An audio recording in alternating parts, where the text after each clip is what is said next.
Are you ready, kids? Aye, aye, Captain!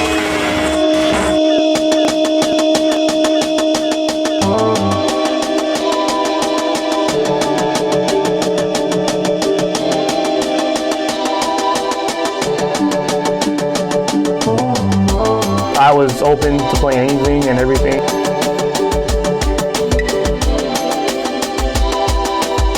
You know, life gets in the way of working. Yeah, I can imagine just the going on to the stage at the Whiskey's Gotta Be. Yeah. Everybody can sing. Stylistically, it's what I grew up on. It's a lot of hard rock, heavy metal.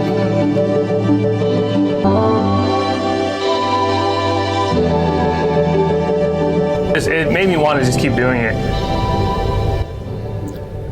Welcome to Valley Vibes. I'm Dr. Tom Tackey, the creator and executive producer of this program. Our regular Valley Vibes personnel are on summer break or have graduated, but we have managed to have a few shows recorded and ready for your listening pleasure. For the entire month of July, we will be featuring some local music makers talking about their music and sharing some songs too.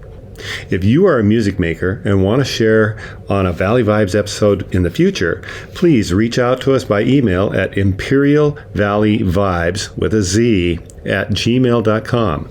That's imperialvalleyvibes with a Z at gmail.com. For this week's episode, we will be talking with Art Rubio, a music teacher at Central Union High School, about his current productions from Cruel Motion Music and the previous bands that he's been part of. Let's get into it. Hey, welcome to Valley Vibes. July is local music month here, and we have a local musician that's familiar to some of you, Art Rubio. Art was one of my students way back in 2009, and actually I met Art in the spring of 2009. He was an 8th grader. He came over and auditioned for Rock Combo and made it into the Rock Combo. And at that point, my understanding is he's the only freshman to have ever, gotten into Rock Combo by audition. So, pretty cool distinction. He went on through all the things offered at Central, graduated, was in a band called Subject 16. They performed at the Whiskey A Go-Go, went to Cal State LA. And in the music program there, he was in a band called Program, and he'll tell us more about that. And then, he's the director of the Rock Combo and music appreciation teacher here. But right now, Art is working on a solo project through his band called Cruel Motion.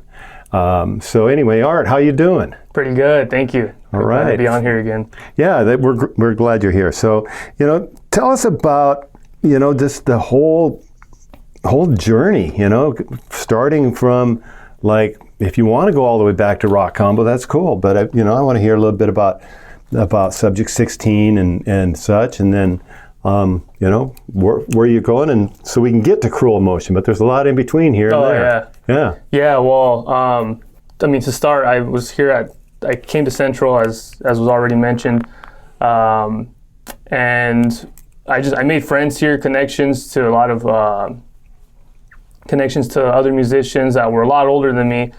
So I came in as a freshman. Still, I had only been playing guitar for about a year. Went through. Wow, really? At that point, I think it was only about a year, because 2008. So about a year I had been playing. Yeah, because your skills were pretty decent. I think. I practiced a lot. Didn't you audition use a Metallica song? Yeah, I played Enter Sandman. I think that's what I played. It was one of those starter songs that you hear and it makes you want to pick up guitar. Yeah. So I played. I did Rock Combo, and it was, within a year I was already playing lots of shows, thanks to Dr. Tackey, who got me to play lots of things I couldn't have done on my own or with any local groups. So time went on. I stayed in Rock Combo for a few more years, and that was pretty much my only time I ever really played shows. I didn't do really anything with local bands. I had friends who were in local groups, And I even played for a few of them through practice sessions, but I never really stuck with the group. I don't know, just maybe style-wise, it just didn't really fit. So I stayed with school. I developed my skill. Just played lots of guitar for years. Did a lot of practicing, and then towards senior year, I rekindled with some high school friends, and we started the group Subject 16. One of which who I ended up doing another group with a little bit later called Rewrite, and then another one who I'm still pretty good friends with. Just we've been pretty busy, so I haven't really spoken much, but did that with Subject 16 for years. I want to say from 2012 when we started playing together, us three, me and my two other buddies from high school. And I saw the talent in all of us as a group, and I thought we could do lots of things with it. So I got really ambitious with it. Wanted to play as many shows as possible, get our name out there, kind of showcase, what we were about as a group. We had about a year into being a group, we had started playing some out-of-town shows away from the local scene a little bit. We played Whiskey A Go-Go, which is one of the most notable things I had done at that point. I just graduated high school. It was like a day after I graduated, I think. So we got to play that, and it was a battle of the bands to play. Wow. Yeah, it was a battle of the bands to play this to play Mayhem Festival. It was like a heavy metal festival that had like lots of big bands. I had attended it the year prior, so it would have been cool. We didn't win, unfortunately, but that was just it was a good experience in itself. Yeah, I can imagine just the going on to the stage at the Whiskey's Gotta Be. Yeah, that was the first time I had really played a live show with a production that had really good sound. So it made me want to just keep doing it and just keep playing. And we did that for years until about 2015, 16. I started playing with some other local groups, kind of opened up myself to playing with other local musicians. From there, I got to play in program, which opened up even more doors. So it all just kind of everything was, I started one place, they opened the door to another group to play with another group, then another door opened. So I got to play the program, got to meet more people way out of my circle, got to do lots of cool things. We came out on a TV show in San Diego. Tonight in San Diego is the name of the show. I don't think it's still airing, but there's lots of episodes still. Yeah, that was like at what? The Spreckles Theater is where they would. Oh, okay. That's where they would. Yeah, so the show would take place at Spreckles Theater. Yeah. Okay. And yeah, we again through that, just lots of opportunities came up to play in some groups and in some venues. Lots of notable ones that I again could not have played with on my own, and these were all because I met people who knew a guy who knew a guy who knew a girl who knew a guy. So I was still very young at this point. I was 20, 21 years old, getting to play like Belly Up Tavern and coming out on TV in San Diego. So I was very young. And while all this was happening, I was still going to school. I was going to IDC, and I was working ACES after school job at Hedrick and then Harding Elementary School, teaching guitar. So this was kind of like I would be going to school, working during the day, performing all these shows at night, and this had been going on for years. And then it was time to, transfer out of IVC, so I moved from IVC. I moved from IVC to Cal State LA. Hadn't really done much music. I was studying music, but I hadn't really performed or recorded anything. I was just kind of learning my basics, basics. But didn't the program go, you went touring with them, didn't you? No, not with program. Oh, okay. No, yeah, program. Okay. Program I didn't tour with. Yeah, that was New Division. Okay, yeah. Okay. So, and that's we're getting to that. Yeah, right. That's where I was headed. So I hadn't done anything in about a year. Unfortunately, program had to. We finished. It was the band had ended, and tragically, the lead singer, she passed away. So this was all happening as I was moving out to LA to go to school. I had confidence to move to LA because I got to make connections through all of my experience and through all the other bands that I play with. thinking that that'd be the spot to go. That's where the music industry and music business is located. First year there, it was pretty. I mean, again, I started from zero. I went from playing shows every night, working, going to school, knowing everybody locally, to just kind of not knowing anybody and just not really knowing my way around. I hadn't really gone to LA a whole lot just to visit. Don't really have much, if any, family out there. So that happened for about a year, 2017. I was about 22 years old. And then I got in contact with former program bandmate who's in another band called New Division, and went to go check them out one day because they were in town. They were performing at Long Beach, and then my buddy asked me if I wanted to go on tour that summer of 2018, and I told him, yeah, I'm not doing anything. I'm again kind of just kind of perfect time, perfect place, and that was an experience in itself. So that I got to go to a bunch of cities and places, and got to go to Europe. Never been to Europe before. Got to go to lots of places I'd never been at a caliber that I could not have done on my own. And I think also the music of New Division was, stylistically from what you'd played before is a little bit different too, huh? Oh, way different. It started really with program when I started playing stylistically different things than I was used to, and New Division was just a whole 180 or whatever you call it, away from everything I had done. It was like synthesizer music, music that is very electronically inspired. So the guitar's not the main focus. It's on the overall production and the electronic side of it, and that was new to me. So that was good. It was really good for me musically to get away from just guitar heavy music and to get into production and to understand what production is on an album a little bit deeper than just guitars being the main focus. So being in that group, it as a fill-in, it inspired me to kind of go that route of producing your own music and what can come out of it, because the lead singer of that group, his name is John Kunkel. He made all his own music. I mean, we were just hired musicians, and I think some of the musicians that he's toured with have recorded with him and have been in the studio with him. But that inspired me to kind of do the same thing. And I kind of thought to myself, if he can do it, I mean, what's stopping me from doing that, or anybody for that matter who wanted to, play live music and promote it and get it heard and develop a fan base and get people to come out to your shows.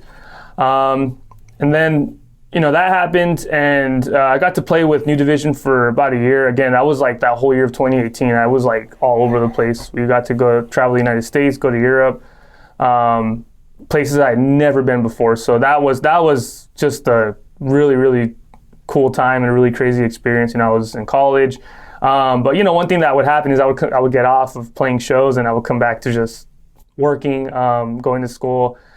I kind of wanted to do that. So it was always in the back of my mind. This was about 2018, 2019. And then the following year, as everybody knows, COVID happened. And I had more time to kind of focus on music, and kind of get down to learning about, and not just learning, but putting into practice, production, recording, everything I had kind of learned up until that point. So I want to say in about 2020 is when I started kind of writing my own songs, rekindled again with my old Subject 16 bandmate. And we started our own group, our own little project called Rewrite.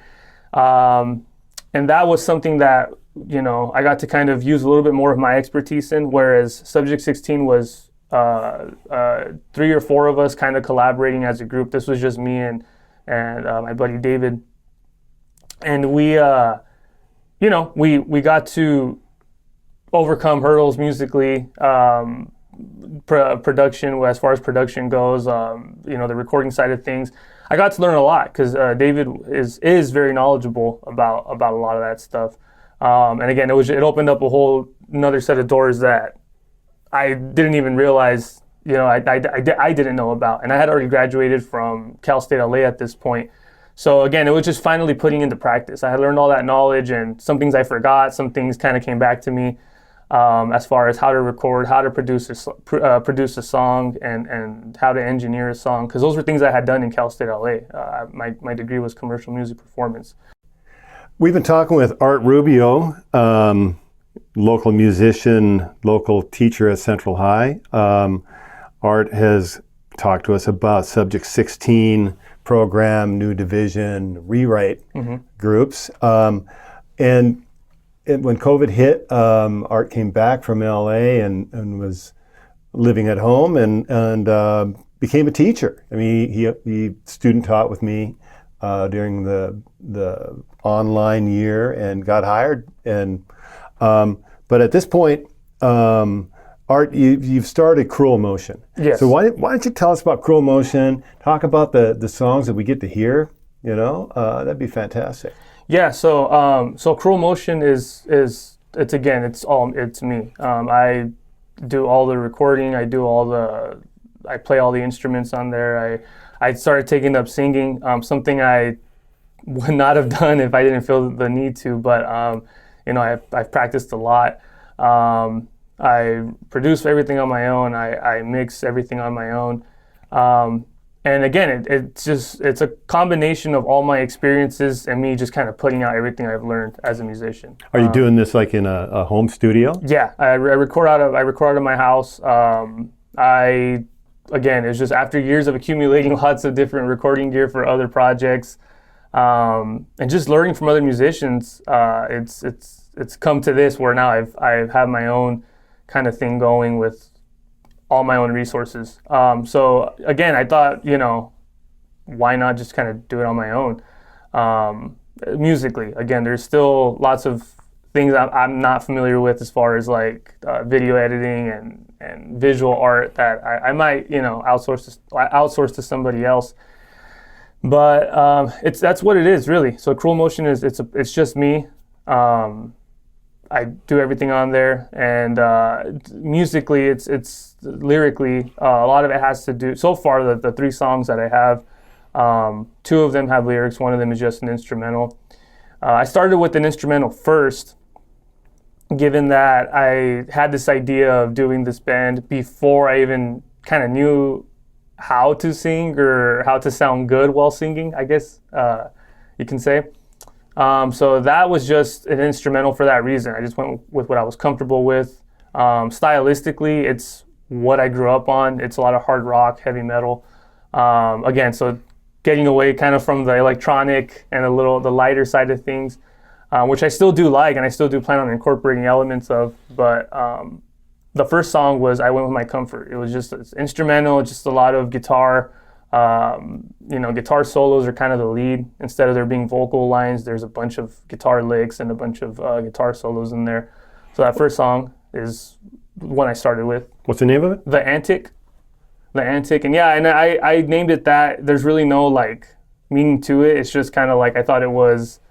I was like, well, let's see how this may be a joke. This may be like serious. I don't know. It was my first thing I had put out on my own. For me, it was given the followers that I have on social media that have followed me throughout the years and who know about the things that I've done musically. I thought this could sound really cool, or it may not sound great. I may never do this again, due to time constraints as well. And, life gets in the way, working, right. Owning a home and things like that. So I thought, well, whatever, I guess I'll try it. And, people liked it. It was the few people that I do know that have listened to it. They all told me that it was pretty solid. Well, let's have a listen. Sure.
You just heard The Antic by Cruel Motion, Art Rubio. So Art, what came next after The Antic? So after The Antic, I had I would go on Instagram and do polls. And I would ask people, what do you like about this song or about the song that I just put out, The Antic, that you just heard? And, what do you want to hear next? And a lot of people said, or the few people that answered, not a lot, because it's still a project in development, vocals, who's going to be your singer, who's going to sing. And being that I want to be true to the whole solo artist thing, I thought, well, maybe I should start singing, or at least trying to sound good when singing, because I learned throughout that everybody can sing. It's just a matter of practicing and developing, muscle memory in certain parts of your body and such. So I thought, all right, well, let me practice singing. So in the car, throughout my prep period here at working at Central, I'm incorporating these things in my classroom, and it gives me freedom to actually just be loud and to sound stupid, to sound dumb, like nobody's there. So that's the beauty of me being able to develop my voice, and having the job that I have is I'm not around people all the time. I mean, there is some downtime where there's I don't have any students, so I've got to develop my voice through that, and I think I felt comfortable with it. So again, it came time to I should take this project serious. I should probably write more music. Given that I had some pretty good feedback from the first song, The Antic, and I decided to write my next song, which is Edges. And that has, again, that's my first display of singing on record. I had never done it before. It was kind of nerve-wracking. So lyrically, that was the next challenge for me. What am I going to write about? And, I kind of read about other musicians and other artists who kind of take inspiration from other artists. I don't want to say necessarily rip off, because I don't think I ripped off anybody, but just taking inspiration from other artists and how they sing, develop their melody lines and such. So in Edges, I thought, okay, well, I had some influences for me that came from, I had been listening to this one Deftones song, and I just thought, that'd be cool to kind of not mimic that, but take inspiration from. And it ended up not sounding like that song at all, which is a good thing, but it kind of led me in that direction of writing that song. And that was something I just on the fly, didn't think too much about it. The Antic took me months to record and release, because again, it was my first song. This one took me about a month or two, I think, to write, record, produce, everything, and mix. Which is again another thing that has been a learning experience as well. Just not just singing, but mixing, production, all that. So lyrically, that one, I thought, okay, well, what am I going to write about? I have all this stuff now. I have the inspiration for where I'm getting my inspiration from. And that song, I thought, well, let me write about just my experience living in LA. So lyrically, it's about when I was living in LA, just living in LA in general, and the feeling of not having any time to really do anything other than one thing when you have a million things to do. That's kind of what the song is. I remember those feelings, and just the frustration I would get, the anger, I would be really calm one day, and then being stuck in traffic when I had somewhere to be, or not getting to class on time or work on time because of traffic. I mean, those were all things that create frustration in anybody. So for me, being from Imperial Valley, where everything's kind of relaxed and you could do a million things in one day, and all your errands are done. I thought, let me write about that experience, about just being frustrated living in a big city. So I don't necessarily mention anything about the big city. It's just lyrics about more of how I felt during that time, and the frustration of it all. But that's what it's about. So if you ever wanted to know what it was about, there it is. Well, and here it is, Edges.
Okay, so that was Edges by Cruel Motion. So, Art, you're about to release one more song. Yes. So at the moment I have, so again, after Edges, again, I got some feedback, and I will say, these songs are still in development, because I do plan on re-releasing them one day, once I have a combination of songs. So I like my performance on Edges. I don't think it was my first one ever, so obviously I'm not gonna critique it as harshly as as if I'd been singing a long time. But Edges got me comfortable with my voice. It got me comfortable with the subject matter I was writing about. Again, with the feedback I did receive, at least the positive feedback. I didn't really get much negative, thankfully, but a lot of the positive feedback I received from friends and people who had listened. They all said like there was strength there in the recording, and I felt it too. I felt the strengths. I felt really comfortable with some takes. Some takes I was a little bit unsure about. So then it was, in the past 2 months is where we're at now. It came down, okay, let me do this again. Let me write another song. Let me go with, what I know, and just record it and kind of see what happens. And that's where I'm currently at. So the next song that I'm working on, and that's going to be coming out pretty soon here, is Adored. That's the name of the song, Adored. And that was a little bit more of a, I feel like I didn't have to try as hard to record vocals or to think of lyrics.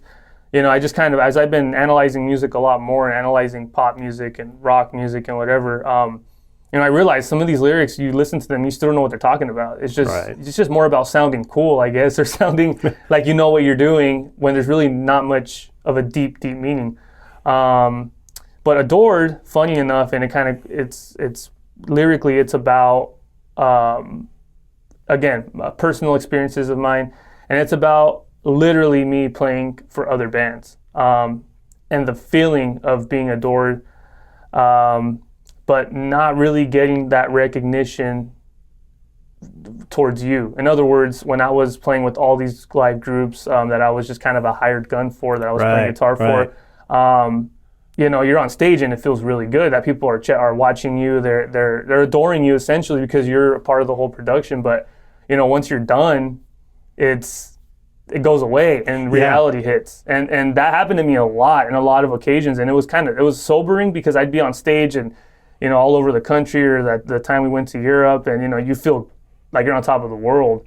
And that's lyrically what that song's about. And it's that feeling of you feel adored. Even the hook is you might feel adored. But I will come back to town and I thought, I can't even write, produce, record any of my own music. Like I'm just like a monkey doing a show, for people. That's what it felt like. Yeah, and it's sort of like that movie 20 Feet from Stardom about the backup singers, exactly. and the talent that they bring and the sound that they bring. It's the same thing with instrumentalists. I mean, you've got these guitarists and horn players or whatever that bring such energy and identity to bands. Definitely. But often we don't necessarily know who they are. Yeah. It's kind of like I remember I went and I saw Hart at the Q a few years ago, and my wife and I went and had some dinner before in the cafe, and the one guy was in there. He looked sort of familiar, but he overhearing him talk to somebody, he was the guitarist. He's backing up Ann and Nancy Wilson, and wow. And he had for years. But it's like he had this ordinary life as such, but he's talking in ways about very similar things that you just talked about. Well, I'm going to be doing this next week, and then next month we're on this project, but it was like he maintained a certain level of anonymity, but it's like, yeah, exactly, and that's what I wanted to capture in this song. It's a feeling that I had for a long time, which is funny because for me, like I said, lyrically, it's about that feeling, and now here I am doing it on producing a song. Like finally, what I talk about in a song that I didn't know how to do, like here I am doing it years later. but it's a feeling that stuck with me, and it's something that I thought, obviously I'm a teacher here at Central. I mean, I've been recognized by the state to be, in the high school classroom and teach what I teach. I think everybody knows that most of my friends, family, peers, people that maybe I don't really know, they know I play guitar. They might have seen the name thrown around or whatever. But to me, none of that mattered until I actually got to write my own music, because I got to see that those are the ones who are adored, the ones who are in the ones that are recording, the ones that it's their idea that you're kind of promoting. So, the song is, it's about kind of also me too, relying off other people's music for attention. And it's great. I mean, what's come with it is great. The experiences have been great, but then, once that's over, you have to kind of deal with it. You deal with just not being the attention anymore, and you tell people, oh, I've done this, I've done X, Y, Z, I've done, I've toured with this group, I got to meet these people, and it's kind of like, well, what are you doing now? You were so adored, now you're, just kind of not, you're just doing your own thing. What are you doing musically? So I thought it was a very deep thing for me. So I thought, well, why not write a song about it? And funny enough, musically, that riff that the song starts with is one that I've had sitting there for years. It was something I wanted to use with my other groups. We never got around to it. And it was a riff that I came up with. So it was a little easier to write because I was using just I let one old idea kind of flourish into what the song became. And I think this is the one I've been the most confident about, because I feel like I know what my voice sounds like. I know what I'm capable of musically, production-wise and engineering-wise. I feel like this is the one that I'm the most confident with. So I guess third time's a charm, because this is my third song that I've put out. So it's going to be coming out July 19th. I don't know when this is going to air. Okay, yeah, that's going to be in the past here. So, okay, it'll be in the past. Okay. But yeah, so great, even better. Well, let's listen to it, and we'll kind of close this up.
Okay, so that was Adored, and that was released on July 19th. Where can they find that, Art? That's everywhere. That's Spotify, all the music. Spotify, Apple Music, wherever you listen to music, YouTube. So it's anywhere and everywhere. At Cruel Motion. Sure. Yeah, Cruel Motion Music, Instagram. And I believe TikTok, it's the same thing. I don't have much posted on TikTok at the moment. By the time this comes out, I might have a little bit more. But I believe it's Cruel Motion Music as well. And it is Cruel Motion Music on TikTok as well. Very cool. So Art, thanks for taking time to record this with us and let us get to know you a little better. I'm sure we're going to have you back here sometime in the fall as we continue our local musicians. So thanks a lot, Art. Awesome. Thank you. This concludes our episode of Valley Vibes featuring the music of Art Rubio and his band Cruel Motion. Again, you can find his music and updates on all of the social media platforms by searching at Cruel Motion Music. That's at Cruel Motion Music. If you enjoyed this episode, or any previous episode for that matter, you can find them on the Spartan Sound Productions YouTube channel. Simply go to YouTube and search Spartan Sound Productions. All of the Valley Vibes episodes are under their own playlist in the podcast playlist. Be sure to subscribe to the Spartan Sound Productions channel when you are there. This program is produced and brought to you by Spartan Sound Productions. Special thanks to our guest, Art Rubio. Thanks also to the administration of Central Union High School and the Central Union High School District, and Mr. Javier Fimbres and Power 98 for hosting us, and to you, the listeners.